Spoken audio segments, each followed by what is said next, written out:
Hey, good evening to you both. One day after meeting with Mayor Lori Lightfoot, Mayor-elect Brandon Johnson met here today with Governor Pritzker at the State Building to talk about their plans for working together as they prepare for the mayoral transition.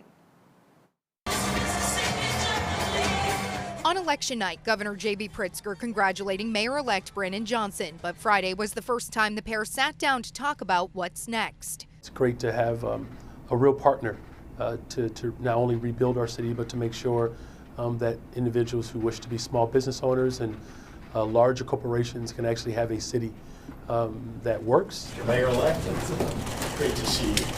Cameras rolling as the two shook hands before their closed-door meeting lasting about an hour. The governor saying the two share a lot in common, including their desire to address the most urgent issues the city faces. And growing the economy of the city, because that helps grow the economy of the state of Illinois. Pritzker says they'll do that through job creation and entrepreneurship. The pair talking about the city's budget and making investments in Chicago neighborhoods. And quite frankly,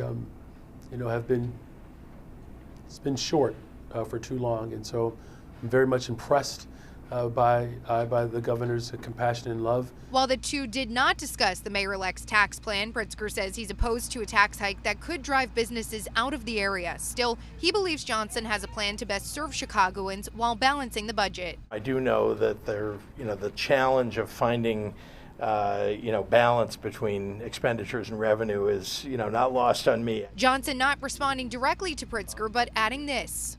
We did not have a full conversation about the entire budget plan. Several questions fielded after the meeting Friday afternoon, one of those on the aviation fuel tax proposed by Johnson and whether Pritzker supports it.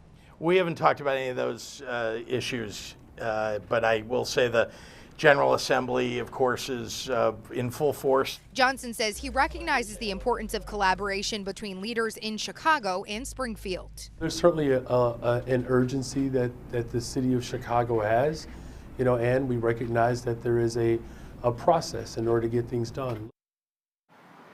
Now, the pair also talked about bringing the Democratic National Convention to Chicago in 2024. It's not clear whether they talked about any other topics during that closed-door meeting, including things like crime or public safety. Reporting live in the West Loop, Courtney Spinelli, WGN News.